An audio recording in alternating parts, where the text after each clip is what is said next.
Alrighty, what's going on, everybody? My name is Blitz. We're gonna come back at you with another video, and today we're gonna be discussing the Teenage Mutant Ninja Turtles, Nickelodeon's Teenage Mutant Ninja Turtles, that just made its debut this past weekend. Of course, I didn't get to watch it, so that's why my review is a little bit late, and it's here on Monday because I didn't get to see it live, so I DVR'd it. And of course, I'm going to be discussing the first two episodes, which is Rise of the Turtles Part 1 and Part 2. I think that they aired them back to back in most places. If they didn't, be careful, spoiler alert for both episodes, so just be aware of that.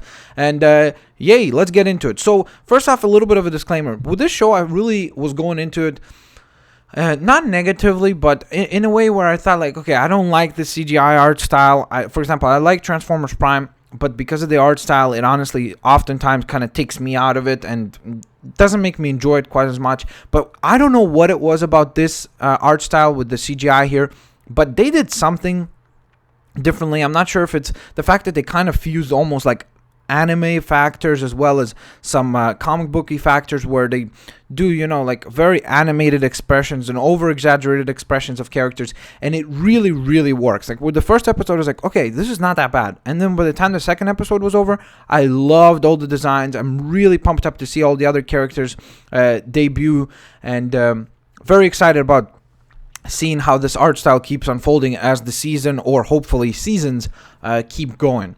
So that's a little bit of a disclaimer in terms of the art style. I know a lot of people have been complaining about it. I thought I would be complaining too, but I actually am enjoying it at this point, and hopefully will keep enjoying it as the show goes on. The other thing is that this show is really funny. Like, I'm not trying to exaggerate anything, but the show really is able to make fun of itself and is able to do a great job of kind of really not only targeting the, you know, kid humor where it's like, oh, boom, oh, I hit you in the head, ha ha ha, that's funny. No, there's actually like really funny type things, and I honestly laughed a couple times out loud. I watched this with a couple of my friends, and they're not Teenage Mutant Ninja Turtle fans, but they laughed too, so I'm assuming that the writing is going to appeal to those of you who are not even too greatly into the TMNT franchise. That being said, let's get into the actual review. So the first episode opens up with a really cool scene of all four turtles kind of having a little bit of a tournament fight where each one of them fights. We got Mikey versus Leo, and Raph versus Donatello, and then Raph wins and Leo win, and then we see Raph and Leo fight, and Raphael is able to overcome Leonardo, which kind of implies to us that Raphael is, of course, the more stronger character. And I think the show does a great job of really, even in these early scenes, to kind of establish in a really great way the differences between these characters. I really like the fact that the Ninja Turtles are not all the same looking. We've got not only different shades of green for their skin, but they've got different heights. Like Donatello has got like a chipped tooth, and I think that it really does help them to really stand out and kind of establish themselves as a more interesting characters, because honestly, I can't even pick who's my favorite turtle in this show. Usually I'm a Leonardo guy. That's who I liked in the 1987 Turtles. But with this show, it's like I still haven't decided who my favorite turtle is. I think all four of them are really great characters, and even with just 2 episodes, they've done an incredible job of establishing these guys as interesting heroes that you want to either cheer for or you want to see them get their butt kicked if you dislike a certain one of them. Hint, hint, Raph. But then again, a lot of people like Raphael because he's an absolute badass. And the dynamic that he has with Donatello in the show is incredible. They really play off each other really well. And so does he and Mikey. They have a great dynamic as well. But as this scene concludes, we see that it is the 15th birthday of the Turtles, and you see Mikey cooking some slug with like worms or slime with worms, and they're absolutely disgusted eating this. And then he gives them a cake, and we realize that they're 15 years old. We get a flashback of how the Turtles became the Turtles, which is a nice little establishment scene here of kind of the origin story of really getting it out of the way in just one little flashback scene. So I like that they didn't pay way too much time and attention to it. It's great. It kind of keeps the pace of the show going in a great manner where you got always comedy action. There's great little tributes to like Tales of the Crypt, where Raphael is reading a comic book and it looks very similar to the font of that. There's a tribute to Star Trek here. There's a lot of really cool little tidbits and Easter eggs thrown throughout the entire thing, so definitely keep your eyes open for everything that occurs.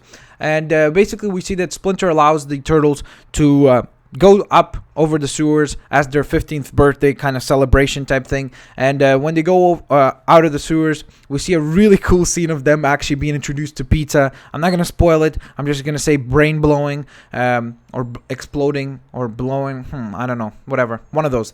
And it's really funny. And again, great dynamic here between all four of the brothers. They do a great, like, I don't know, it just, the show really draws you into these characters. And it could be just because I'm a big Ninja Turtle fan, but just the fact of how the show does it, I think really, really stands strong. And surprisingly, just how good it is. Then, of course, we see the turtles are about to head back to the sewers, but all of a sudden we see a van pull out in front of this girl and her father, which is April O'Neil. In this show, of course, April O'Neil is much more like a younger character, and in fact, Donatello sees her first, and he kind of falls in love with her, and he says, "Oh my God, that is the prettiest girl I've ever seen." And Raphael interrupts him and says, "Isn't that the only girl you've ever seen?" And then he's like, doesn't matter. And we see her... her dad and her getting kidnapped by these guys who pull out from a van driven by a character called Snake.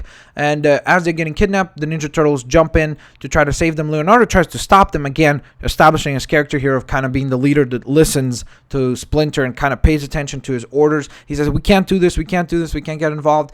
But all the other turtles leap into action, and so does he, of course, to help them out. And here's a great establishment scene here where these guys they start fighting these kind of almost like reminded me from the Matrix Agent Smith type characters, and they start fighting them, and all of a sudden you realize that these guys can't work together. Like, they keep hitting each other. Raphael gets stabbed by Leonardo in the back. They hit each other in the face by mistake. So they make mistakes working as a unit, which is definitely something that they need to work on. And unfortunately, it is this that kind of costs them the inability to save April O'Neil and her dad. So they do get kidnapped, and the Ninja Turtles return to the sewers, and basically we see Splinter tell them that we need to establish a leader between you guys. We need to have someone who's going to lead you, and he picks Leonardo. I'm not going to spoil how this works out because it's a little bit funny, so make sure to check out how that gets established here.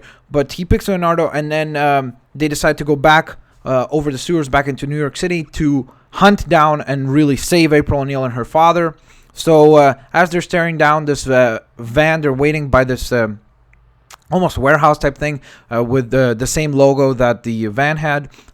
We got a nice little scene here, a funny kind of like, what the hell, why are we waiting here so long and all that. I'm laughing because I remember some lines. It's really funny. And as it goes on, we see the van pulls up with a character called Snake, and you're like, as he pulled up and his name was Snake and everything, I was like, okay, this guy's going to get mutated sometime during the show, and he's going to turn into a snake type dude. As the show and the episode goes on, we do see him mutated after the Ninja Turtles find out that these units, these Krang units, which in this show, Krang is not just one alien unit, he's actually multiple alien brain things that control these robots who can disguise themselves as these Agent Smith looking FBI agents type things, and they are kidnapping all the scientists. We don't quite know why exactly, but they're kidnapping the scientists from, I think, only New York City at this point, and bringing them to this almost Pentagon looking place. And the Ninja Turtles are like, okay, so we need to go there. So they're able, and of course all this information they extract from Snake, and they basically use the van that Snake drives to distract the robots, so that they can get inside the Pentagon thing and save the father, April O'Neil's father, and herself. And as that happens, when the van clashes into the wall and explodes, there's some of this toxic stuff that turns the Ninja Turtles into the Ninja Turtles, and it gets all over Snake, and he turns into a weed. And Mike even addresses this, and he says, you'd think he turned into a snake. So they show is self-aware and makes jokes on itself, like they know what you're expecting. And again, that really proves to the strength of the writers and how they thought things through, in my opinion. So great job here. Then we get awesome action scenes inside this Pentagon thing where they beat the crap out of these robots. I mean, you get like purple blood splashing. It's much, much more violent than what I would expect it to be. The show just ramps up with the second episode. We're in the second episode here, of course. And the fight scenes in the Pentagon are great. Again, really funny scenes. Also, within the fight scenes, there's funny lines thrown in. So it definitely does a great job of kind of pacing itself smartly in that manner as well. The final, when they get outside and they start to battle the weed snake, which that's what Mikey nicknames him. They start battling him, and I mean, it's violent. Like, they cut off his limbs and everything, and there's blood splashing all over the place. Not like blood, like red blood, but just purple blood from the mutated stuff. They cut the robots in half. Like, it's much more violent than I would expect it to be, which is great because, I mean, it's not human, so I guess that's why they can kind of work it that way. The design on the weed snake is really neat.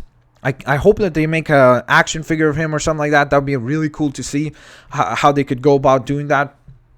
But very cool. He's got like this heart right in the middle of his chest. And I mean, if you want to know how violent it is, like the scene ends basically with the turtles kind of outsmarting the weed snake into lining himself up against this almost like a superconductor type engine thing. And they get the Agent Smith type robots or Krang army to shoot at that thing so that then it explodes. And I mean, the weed snake explodes. Like, you see the turtle standing there, and there's little pieces, and you could hear like plop, plop, like it sounds like wet meat dropping on the floor as the weed snake gets blown to smithereens. And you're like, whoa, did they really just do that? I'm not sure if they're gonna have to pull things back, but that was like, I was like, whoa, this is a kid's cartoon, and they did that. It really reminded me of like a horror type movie where you get like a human exploding or something like that into little pieces, and you hear like the meat dropping. So it was like really surprising that they went that far.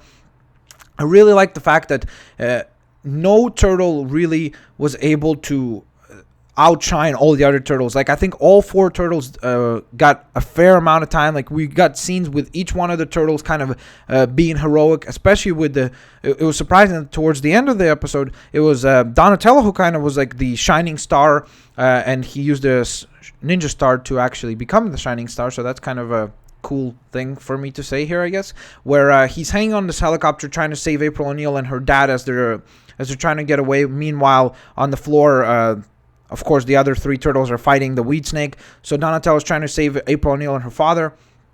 And one of the robots pulls out and about to shoot Donnie. And he's got the ninja star between his toes. And he does this like flip over and sticks the ninja star right in the head of the robot, which was like, whoa, that's so cool. That's like again, I'm surprised. It's cool, especially because it's in a kid's cartoon and you don't expect it to be there.